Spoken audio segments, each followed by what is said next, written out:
நான் கேள்விப்பட்ட ஒரு விஷயம். இது எவ்வளவு தூரத்துக்கு உண்மைன்னு எனக்கு தெரியாது, நீங்க சொல்லுங்க. இப்போ ஒருத்தருக்கு இந்தியால டைம் சரியில்லைன்னு வச்சுக்கோங்க. அவரோட ஜாதகத்துல ஒரே பிரச்சனை, அவருக்கு டைமே சரியில்லை.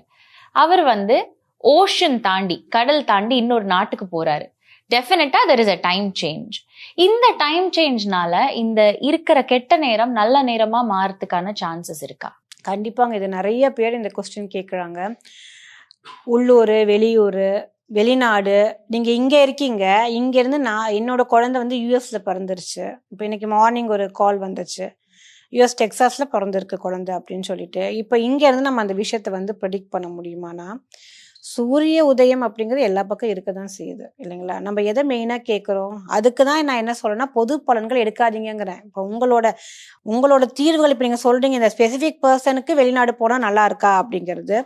பர்டிகுலராக அவங்களோட சார்ட்ல இந்த பிளேஸ் ஆஃப் பர்த்னு ஒன்று இருக்கு இல்லைங்களா? இப்போ நம்ம இங்கே சென்னையில் பிறக்கிறோம், சென்னையில் இருந்து கடல் தாண்டி போகிறோம், நம்ம அடுத்த காண்டினென்ட்டுக்கே போகிறோம் நம்ம அப்படின்னா, நம்மளுக்கு அந்த இடத்துல வளர்ச்சிகளா வீழ்ச்சியா அப்படிங்கிறது உங்களோட ஜாதக அமைப்புல இருக்குங்க. அந்த ஜாதகத்துல நம்மளுக்கு அதுக்கான கிரக நிலைகள், வெளிநாடு போறதுக்கும் ஒரு சில கிரகம் இருக்கு. அந்த கிரகங்கள் அவங்களுக்கு நல்லா இருந்தால், நான் நிறைய பேர்த்துக்கு உள்ளூர் உங்களுக்கு பெரிய அளவுக்கு செழிப்பு கிடையாது, நீங்க வெளியூர் தான் போவீங்க, வெளிநாடு தான் போவீங்க அப்படின்னு நிறைய பேருக்கு சொல்லுவேன். இப்போ நம்ம இந்த ஜாதகத்தை எப்படி எடுக்கிறோம் அப்படின்னா, அந்த பிளேஸ் ஆஃப் பர்த்தை வச்சு தான் நம்ம டைம் எடுக்கிறோம் இல்லைங்களா? அந்த டைமை நீங்கள் எப்படி இப்போ இன்னைக்கு இப்போ கரெக்டாக டைமிங் பார்த்தீங்கன்னா ஒரு 4:20-22 ஆகுது. இதை எதை பேஸ் பண்ணி சொல்கிறோம்? நம்ம காலையில் சன்ரைஸ் இந்த டைமுக்கு ஆகிருக்கு, 6 மணிக்கு ஆரம்பிச்சுன்னா 7-8 அப்படி நம்ம வந்துட்டுருக்கோம் ரைட்டுங்களா? சூரியன் ஒரு இடத்துல இருக்காருங்களா? கிடையாது, சேஞ்சஸ் ஆகிக்கிட்டே இருக்கு இல்லைங்களா? இப்போது இதே கான்செப்ட் தான் உங்களுக்கு. வெளிநாடு நம்ம சொல்கிறோம், வெளியூர், வெளிநாடு. இப்போ வெளிநாடுகளுக்கு இருக்கக்கூடிய பலன் உங்களுக்கு டைம் பீரியடுகள், டைமுக்கெல்லாம் உங்களுக்கு மாறிக்கிட்டே தான் இருக்கும், சேஞ்சஸ் ஆகிக்கிட்டே தான் இருக்கும். இப்போ இங்கே ஒரு டார்ச் வைக்கிறோம், இங்கே ஒரு வெளிச்சம் வரும், நீங்கள் டிஸ்டன்ஸ் ஆக என்ன ஆகும், உங்களுக்கு ப்ராடர் வியூவில் வியூஸ் மாறிக்கிட்டே போகும், வெளிச்சங்கள் மாறும் உங்களுக்கு.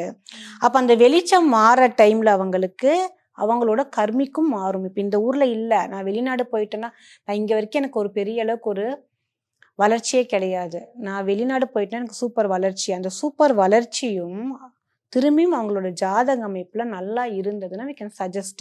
ஆனா இந்த டைம் சேஞ்சஸ் இருக்கும். ஏன்னா உங்க பிளேஸ் ஆஃப் பர்த் விஷயத்துல நம்ம எடுக்கிறோம். அப்ப அந்த டைம்ல கிரகங்கள் அந்தந்த இடத்துல இருக்கும். நீங்க நகரும் போது, உங்க இடத்துல இருந்து நீங்க நகரும் போது அந்த ஒரு பிளானட்டோட ஃப்ரீக்வன்சி லெவல் மாறிக்கிட்டே இருக்கும். ஸோ அந்த ஒரு மாற்றத்தை நம்ம பாசிட்டிவா, அது வெதர் இட்ஸ் பாசிட்டிவா நெகட்டிவா அப்படிங்கிறது உங்க சார்ட்டை பார்த்து நம்ம தெரிஞ்சு அவங்களுக்கு அட்வைஸ் கொடுக்கலாம் அதுக்கு தகுந்த மாதிரி.